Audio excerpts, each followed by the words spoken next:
ईमानदारी से बोलो। तुम्हारा मोदी, जो तुम मोदी को मानते हो, अंधभक्त लोग सुन लो, जो तुम्हारे अंदर गोबर भरा है ना वो निकाल दो। जिस दिन गोबर निकलेगा ना उस दिन मसीह समाज की सच्चाई दिख जाएगी। और आपके पुलिस प्रशासन के सामने हनुमान चालीसा पढ़ते हैं। हमें दबाया जा रहा है पुलिस प्रशासन के द्वारा। अरे पुलिस प्रशासन हमारी होश में आओ, पुलिस प्रशासन होश में तो मैं वही बोल रहा हूँ सर, जब बजरंग दल जाके हनुमान चालीसा थाना में पढ़ता है तब ये जो बोल रहे हो ये शब्द कहाँ रहती है? बात करने का सही तरीका नहीं है। नहीं करते हैं ना सर। क्योंकि ये हिंदूवादी पुलिस वाले हैं, हिंदूवादी नेता है, उनकी बात ये सुनते हैं। पर अगर मसीह समाज की जहाँ बात आती है, मसीह समाज घुसते बोलते हैं कि धर्मांतरण हो रहा है। अरे कलेक्टर का, दूर का कलेक्टर मेरा चाचा है जो मेरे चर्च के अंदर अधिकार दिया, मेरे चर्च के अंदर बैठ के वो धर्मांतरण करेगा। अरे भैया हम रोड पे भी आराधना किए हैं।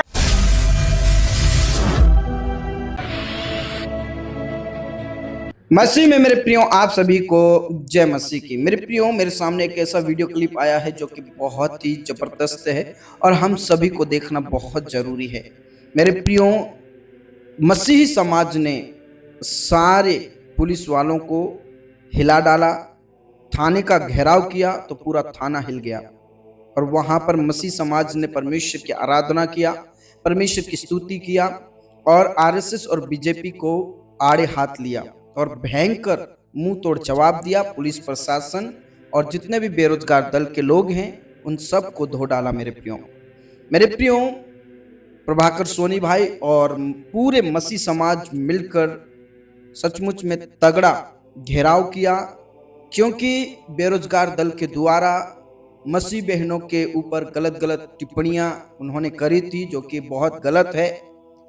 मेरे प्रियो, बेरोजगार दल के अंदर थोड़ी सी भी मानवता नहीं है। मैं चाहता हूं कि इस वीडियो क्लिप को देखें कि किस प्रकार मसीह समाज एकजुट होकर पूरे थाने को हिला डाला, पुलिस प्रशासन को हिला डाला। आइए हम इस वीडियो क्लिप को देखें, उसके बाद में हम बात करते हैं। आराधना के बीच में ये बजरंग दल के गुंडे थे वो पहुंच गए थे और पहुंचने के बाद में इनका एक ही काम रहता है कि धर्मांतरण हो रहा है। पहले भैया तुम ये तो जानो कि वहाँ आराधना हो रहा है। हम तो रोड में भी आराधना कर चुके हैं, हम यहाँ भी आराधना कर चुके हैं भैया, वहाँ भी आराधना ही हो रहा था, कोई धर्मांतरण नहीं हो रहा था। धर्मांतरण तो कलेक्टर करता है। इन लोगों ने हमारी महिलाओं का रास्ता रोकना चाहा, जब वो घर जाना चाहे तो उनका रास्ता रोकना चाहे, उनके इष्ट देवता को गलत बोलना चाहे। जी बिल्कुल। लोग जब थाना अंदर में बैठ के हनुमान चालीसा पढ़ते तब क्या होता? क्या हो गया? एक मिनट, क्या हो गया? नहीं, धरना स्थल नहीं है, ठीक है ना सर? क्या बोलना चाह रहे सर? मांगे को पूरी कर दो ना, हम चले जाएंगे 2 मिनट में। आप हमारी मांगे पूरी नहीं किए पिछले हफ्तों से। हम तो रखे थे ना, पिछले हफ्ते से रख रहे हैं, कंटिन्यू रख रहे हैं। शांति से बैठ के रखेंगे सर। जी नहीं सौंपने आए हैं क्या? अपन सौंपने नहीं आए सर, हम नहीं आए। हम FIR की कॉपी लेने आए हैं जी। तो मैं वही बोल रहा हूँ सर, जब बजरंग दल जाके हनुमान चालीसा थाना में पढ़ता है तब ये जो बोल रहे हो ये शब्द कहाँ रहती है? बात करने का सही तरीका नहीं है। नहीं करते हैं ना सर, करते हैं, हम लगातार देख रहे हैं। हमारे चर्चों में घुस के बजरंग दल वाले हनुमान चालीसा पढ़ते हैं, तब कहाँ रहती है सब? और आपके पुलिस प्रशासन के सामने हनुमान चालीसा पढ़ते हैं।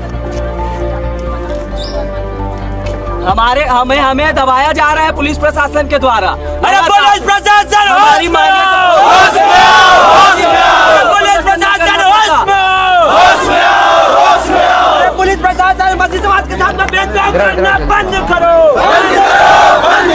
मसीह समाज के साथ में भेदभाव करना बंद करो। जिस प्रकार से हमारे चर्च में घुस करके वो लोग आए और वो लोग तोड़फोड़ करने का कोशिश किया, हमारे बहनों के साथ में गलत तरीके से बातचीत किए, जैसे कि तू अकेले में मिल, तेरे को बताता हूँ, घुसा दूंगा, चला दूंगा। ये जो शब्द थे ये बहुत निंदनीय शब्द हैं। इस प्रकार के शब्द मैं उस हिंदू भाई को कहना चाहता, आप किसी भी समाज के साथ ना करें। ये कोई भी समाज स्वीकार नहीं करेगा आपका ये शब्द को, ठीक है? अब रही बात यहाँ की मांग की कि हमने जो FIR की मांग की थी वो पुलिस वालों के द्वारा में क्या हुआ कि पता नहीं किसका दबाव है, लिपापोती किया गया। ऐसे धाराएं लगाए गए जिसमें 2 लोग जाकर के मुचलका जमानत करवा सकते हैं। तो इसलिए धाराओं को, जो हमारे आत्मिक, हमारे जो भावनाएं हैं उसको आहत पहुंचा है। यीशु मसीह जी को गाली दिया गया, हमारे परमेश्वर को गाली दिया गया। इसके खिलाफ में हमने पंजीगत आरोप लगाते हुए और ये धारा की मांग की थी। आप अपना नाम दुबे बता रहे हैं, इसका मतलब आप पहले हिंदू रहे होंगे, बाद में आपकी आस्था जो है ईसा मसीह के ऊपर हुई। आज भी हिंदू, तो आज भी हिंदू हैं आप, अपने आप को एज अ हिंदू आइडेंटिफाई करते हैं आप? जाति में ना, यहाँ पे देखिए, जाति में आज भी हम हिंदू ही हैं। हमने जाति नहीं बदला है, हमने हमारा विश्वास का परिवर्तन किया है। हम आज भी इंसान हैं, ठीक है। और हम जो विश्वास है हमारा विश्वास किस पे है? यीशु मसीह पे है। तो हमारा आस्था है, वो आस्था कभी भी किसी भी जगह में चेंज कर सकते हो। ये आस्था का वो तो आपकी व्यक्तिगत पसंद है, संविधान आपको अधिकार भी देता है। चर्च के बाहर रोड पे रोका गया, उनको छेड़ा गया, उनको बाहर मिलो, हम तुमको बताते हैं, ठीक है। उनको धमकाया गया, इसलिए हम उनके खिलाफ में, और हमारे स्टूडियो तक उन्होंने गलत बोला, इसलिए हम यहाँ पे FIR करवाने आए हैं। इस मामले में FIR हुई है, काउंटर हुई है, ऐसी भी बात सामने आ रही है। अगर उस मामले में काउंटर FIR हुआ है, हमको उससे भी कोई दिक्कत नहीं है। वो कोर्ट का आदेश है कि जब हम वहाँ लड़ेंगे तब वो सिद्ध होता है नहीं होता है, बात का है। पर ये गुंडे लोग क्या पुलिस प्रशासन से बड़े हो गए या फिर संविधान से बड़े हो गए हैं कि ये बोलते हैं, घुसते बोलते हैं कि धर्मांतरण हो रहा है। अरे कलेक्टर का, दुर्ग का कलेक्टर मेरा चाचा है, जो मेरे चर्च के अंदर बैठ अधिकार दिया, मेरे चर्च के अंदर बैठ के वो धर्मांतरण करेगा। अरे भैया, हम रोड पे भी आराधना किए हैं, रोड पे भी सुसमाचार सुना है, वही चीज हम चर्च के अंदर भी करते हैं। अगर तुमको दिक्कत है, तुम पुलिस वाले के साथ आओ, बैठो और देखो, तुमको पता चल जाएगा। अभी CSP से बातचीत हुई है क्या? जी देखिए, हमारी मांग यही है कि जब हमारे पास्टर पुरोहितों के ऊपर में FIR होता है तो इन लोग दबाव बना के तुरंत 5 मिनट के अंदर में तुरंत धाराएं लगा के FIR की कॉपी लेके उनको जेल भेज देते हैं। और जब ये गलत किए हैं तो पुलिस प्रशासन विजय शर्मा जी के कहने पे इनके खिलाफ में FIR नहीं हो रहा है। हिंदू संगठनों का आरोप है कि उस दिन आप लोग धर्मांतरण करा रहे थे, दूसरे धर्मों के लोग भी। किस आरोप की कितनी सच्चाई? मैं भी दूसरे धर्म का लोग हूँ, मैं जा रहा हूँ तो यहाँ की मस्जिद जा रहा हूँ, और बाहर आओ मेरे को मिले तो मैं अपना आधार कार्ड दिखाऊंगा, मेरी मर्जी है, मैं मस्जिद गया। वो कौन होता है? वो कोई अथॉरिटी इंसान है, मेरे को मना करेगा? या मेरा बाप है? वो मेरा बाप है क्या? वो मेरे को मना करेगा मस्जिद मत जा, चर्च मत जा? कौन हो फेकुचन जब मैं उसकी बात सुनूं या मेरे लोग उसकी बात सुनेंगे? कौन होता है बीजेपी का दलाल? अरे हिंदू संगठन को बदनाम करना बंद करो, ज्यादा अच्छा रहेगा। बेरोजगारी पे बोलो, तुम्हारा मोदी, जो तुम मोदी को मानते हो, अंधभक्त लोग सुन लो, जो तुम्हारे अंदर गोबर भरा है ना वो निकाल दो। जिस दिन गोबर निकलेगा ना उस दिन मसीह समाज की सच्चाई दिख जाएगी। उस दिन तुम लोग बेरोजगारी में बोलोगे, नीट के एग्जाम में बोलोगे, महंगाई पे बोलोगे। आज तुम क्या बोलते हो? गौ माता। अरे हम खुद बोलते हैं गौ माता को राष्ट्रमाता बनाओ। कहाँ गए तुम्हारे गजेंद्र यादव? कहाँ तुम्हारा विजय शर्मा? कहाँ अरुण सर? कहाँ विष्णु देसाई? बनाए ना, क्यों नहीं बना रहा है? आरोप हम भी लगा सकते हैं भैया। किन लोगों के खिलाफ FIR किया? आप नाम लेकर के बताइए, कौन कौन से? एक मिश्रा है, प्रदीप मिश्रा और सिन्हा है। ये दोनों के खिलाफ हम चाहते हैं कि FIR हो। और कड़ी देखो, इनके खिलाफ पहले सर FIR दर्ज किए। मेरे को एक बात बताओ, जैसे हम लोग पान के पत्ते में कत्था और चूना लगाते हैं ना, कई लोग बोलते हैं कम लगाना, कई लोग बोलते हैं ज्यादा लगाना। वैसे विजय शर्मा बोल दिया पुलिस प्रशासन को कि मेरे लोगों के ऊपर FIR नहीं होना चाहिए। तो ये बात कहाँ से सामने आई कि विजय शर्मा ने बोला? पिछले 1 हफ्ते से हम चप्पल घिस दिए थाने में आके, पुलिस वाले बोलते हैं हम कर ही नहीं सकते, हमारे ऊपर दबाव है। तो इसको क्या किस हिसाब से देखोगे? शासन का दबाव है, बोलता शासन में कौन बैठा? गृह मंत्री कौन है? विजय शर्मा। हम तो उसी को मानेंगे ना भैया, हम उसके अलावा किसको मानेंगे? नहीं होती तो आगे आपको क्या करना है? अगर हमारी मांगे पूरी नहीं होती है तो पूरा दुर्ग जिला हम जाम करेंगे, चक्का जाम करेंगे और थाने में फिर से आके हम बैठे रहेंगे जब तक हमारी मांगे पूरी नहीं की जाएगी। आस्था का इस सरासर खिलवाड़ है। हमको ये बोला जा रहा है तुम 2 बोरी में बिक जाते हो। बताइए कौन धर्म लालची व्यक्ति को सपोर्ट करता है? मैं सोचता हूँ किसी भी धर्म में किसी लालची व्यक्ति का जरूरत नहीं है। मैं अगर अपने धर्म के मतलब पैसे के लालच में ये कर रहा हूँ तो मैं धर्म का व्यक्ति नहीं कहलाऊंगा, लालची हूँ, चोरा हूँ भाई। तो साफ साफ ये आरोप है। 2 बोरी चावल में कौन बिकता है? छत्तीसगढ़ धान का कटोरा, यहाँ चावल बहुत मिलता है फ्री में, घरों घर चावल है। यहाँ चावल जाते बाहर, तो चावल की कमी नहीं है छत्तीसगढ़िया मल्ला। और जो भी बोल रहे हैं ये आरोप सिद्ध नहीं होता है, बस ये कौवा कान ले गया वाला कहावत है, कुछ नहीं। कैसे धर्मांतरण हो सकता है सर? ये लोग बोलते बरगलाते हैं 2 बोरी चावल में बिक जाते हैं। तो 2 बोरी चावल में अपनी माँ बहनों को गाली खिलवाएंगे, हम लोग 2 बोरी चावल में अपनी जान को दाव पे लगाएंगे। इनका कहना है कि इन लोग मूर्ख हैं बोलते हैं, गवार है, पढ़े लिखे नहीं है बोलते हैं। यहाँ पे एक भी व्यक्ति जो पढ़ा लिखा भी नहीं है, अगर उसको दुकान से सामान लेना हो तो एक दुकान से पूछ कर दूसरी दुकान में जाकर सामान लेता है। क्या उस व्यक्ति को बरगला सकते हैं? उनको ब्रेन वॉश कर सकते हैं? ये सारी झूठी बातें हैं जो लोग कहते हैं। इन लोग मास्टरी समाज को टारगेट करते हैं। इनका मेन मुद्दा है मसीह समाज को टारगेट करना। ये लोग बोलते हैं कि अनलीगल है, टाउन एंड कंट्री से पास हुआ है। यहाँ हर गली हर मोहल्ले में घर में मंदिर है, क्या वो टाउन एंड कंट्री से पास हुआ है? क्या उनके ऊपर कार्रवाई करते हैं ये लोग? उनके ऊपर तो कार्रवाई नहीं करते। हम मसीह समाज को ही क्यों टारगेट करते हैं? उस दिन भी हम अपने प्रार्थना भवन में आराधना करके बाहर जा रहे थे। ये प्रदीप सिन्हा, प्रफुल्ल पटेल उनके साथी ने हमारे रास्तों को रोका। हमने बोला आप हमारे रास्तों से हटे, तो बहसबाजी करने लगे, हमें गंदे गंदे शब्द बोलने लगे, हमारे धार्मिक स्थल को, हमारे यीशु मसीह के बारे में गंदी गंदी गालियां देने लग गए ये लोग। और ये एक बहन है वहाँ की, वो बहन उनका नाम नहीं जानती, जो इंटरव्यू वो बोलती हमारे शिवलिंग को गाली दिए हैं। आप तो थे ही नहीं वहाँ पे। वो बोलती मैं दूर खड़े गए तो सुन रही थी। अरे आपको जमीन निकल गई या आसमान खा गया जो आप हमारे कैमरे में दिख ही नहीं रही हो?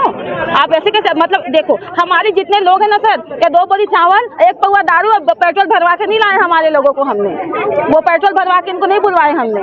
इनका कहना है कि हम लोग इनको कोई गाली नहीं दिए। आज हम लोग यहाँ पे मसीह के औरतें जितने भी बहनें, हमको बोला जाता है तुम अकेले में आके मिलो। क्या मिलेंगे? क्या बातें करते हो ऐसा अकेले में जो पब्लिकली नहीं कर पा रहे हो? छेड़छाड़ का जो आरोप लग रहा है उनके ऊपर, क्या हुआ? देखो वहाँ पे हम लोग प्रार्थना भवन से आ रहे थे, हम लोग रास्ते को रोके, हमने हटाए उनको। हमारी गाड़ी के सामने अगर कोई व्यक्ति आ जाएगा तो उसके हम लोग क्या कुचल देंगे उसको हटाएंगे ना, हम साइड करेंगे।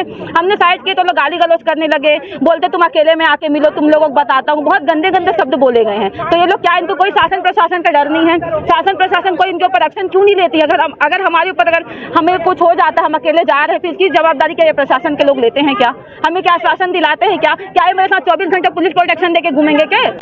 यहाँ पे घटना हुआ था अमित कुमार मिनिस्ट्री चर्च में, जहाँ पर असामाजिक तत्व के गुंडों ने घुसा और महिलाओं को जो है गाली गलौज किया है। महिलाओं को तुम्हारा इसमें ये कर देंगे, वो कर देंगे, अकेले मिलो, इस प्रकार की बातें जो है उन्होंने की है। जैसे बाबरी मस्जिद को तोड़ा गया वैसे तुम्हारे चर्चों को तोड़ा जाएगा, ये वो लोगों का कहना था। तो इस प्रकार के जो असामाजिक तत्व के लोग हैं, कई पादरी पुरोहित जो है प्रार्थना करते हैं तो उस दौरान ये लोग घुसते हैं, 299 298 लगाते हैं।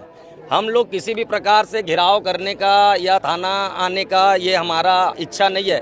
ये करके इतने धूप में हम लोग खुश भी नहीं हैं, लेकिन हमारा कहना ये है कि शासन प्रशासन से जो हमारे जो पादरी पुरोहित लोगों को ये लोग जो करते हैं 299 298 बिना सोचे समझे धार्मिक भावनाओं का आहत किए करके लगाते हैं, तो ये लोग तो भैया हमारे यहाँ घुसे हैं, हमारे आराध्य ईश्वर को उल्टी सीधी बातें इन्होंने कहा है। तो ये जमानती धारा लगा करके ये लोगों को बचाना क्यों चाहता है शासन प्रशासन? हम चाहते हैं इनके ऊपर में जो धारा हम चाहते हैं कि जो हमारे पादरी पुरोहितों पर जबरिया लगाया जाता है, उन्होंने तो बोला है, हम तो जायज़ मांग कर रहे हैं। हम किसी प्रकार से ऐसा थोड़ी बोल रहे हैं कि जो उन्होंने नहीं किया है वो धारा को लगाओ। हम जायज़ मांग कर रहे हैं, वो धारा को लगाया जाए, हम शांतिपूर्वक यहाँ से उठ के फिर चले जाएंगे। मेरे प्रिय, जिस प्रकार आपने इस वीडियो क्लिप को देखा, और सबसे पहले तो मैं यही कहना चाहूँगा कि मसीह समाज को परमेश्वर बहुत आशीष दे, और प्रभाकर सोनी भाई, कृतेश भाई और जितने भी वहाँ पर भाई मौजूद हैं, उन सब को परमेश्वर बहुत आशीष दे। और आप सभी को हम सलाम कहते हैं, क्योंकि आपने मसीह यीशु के लिए जो बीड़ा उठाया है वो बहुत ज़बरदस्त है, और अपनी हक के लिए आप लड़ाई कर रहे हैं। ये बहुत बड़ी बात है मेरे प्रियो, क्योंकि संविधान हमें मौलिक अधिकार दिया है। और मेरे प्रियो, मैं ये भी कहना चाहता हूँ कि आप जानते हैं हमारे भारत देश के अंदर बहन बेटियों का कितना सम्मानित किया जाता है, लेकिन अब वो सम्मान नहीं रहा मेरे प्रियो। इस समय में मसीह बहनों को बहुत ज़्यादा गाली गलौज जैसा शब्द निकाला है, या गलत शब्द निकाला जो कि हम मुंह से नहीं निकाल सकते। मेरे प्रियो, ये सिर्फ और सिर्फ बेरोजगार दल के लोग कर सकते हैं, ये गोबर भक्त कर सकते हैं, गोबर खाने वाले कर सकते हैं। जो गोमूत्र पीते हैं, गोबर खाते हैं, उनके अंदर ऐसी ही मानसिकता रहती है। और मसीह भाइयों ने, मसीह बहनों ने जमकर बेरोजगार दल को, बीजेपी को और पुलिस प्रशासन को धो डाला है, आड़े हाथ लिया है। वो इसलिए लेना पड़ता है क्योंकि ये लोग हमेशा से गलत का साथ देते हैं और गलत लोगों के साथ करते हैं। पुलिस प्रशासन को भी शर्म आनी चाहिए कि उनके सामने बहनों को गलत बोलते हैं। और आपने वीडियो क्लिप में भी देखा होगा, पिछले साल की वीडियो क्लिप थी जिसमें दुर्ग में ही उन्होंने बहनों को गलत इशारा किया था, जो कि आप स्क्रीन पर देख सकते हैं कि किस प्रकार ये लोग गलत इशारे कर रहे हैं। ये लोग सिर्फ वही कर सकते हैं जो गोबर खाते हैं, गोमूत्र पीते हैं और बेरोजगार दल हैं। मेरे प्रियो, मसीह समाज ने जो कदम उठाया है वो ज़बरदस्त कदम है। और हम जितने भी मसीह लोग हैं, चाहे हम छत्तीसगढ़ से हों, चाहे हम मध्य प्रदेश से हों, भारत के ओवरऑल पूरे राज्य में हमको ऐसा एकजुट होना होगा और इन बेरोजगार दलों को खदेड़ना होगा। पुलिस प्रशासन को भी आईना दिखाना होगा, जो केंद्र सरकार है उसको भी आईना दिखाना होगा, क्योंकि ये लोग धर्म के नाम पर गुंडागर्दी करते हैं, धर्म के आड़ में हमला करते हैं, लड़ाई झगड़ा करते हैं। तो इन लोगों को खदेड़ना बहुत ही ज़रूरी है, क्योंकि संविधान हमें इजाज़त देता है, अधिकार देता है और उस अधिकार के तहत हमें अपने हक की लड़ाई जरूर लड़ना होगा।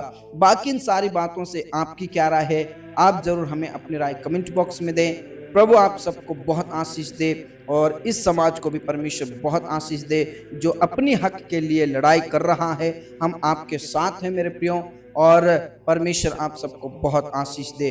खुदा आपके साथ है, हमारा प्रभु परमेश्वर आपको जयवंत करेगा। God bless you all.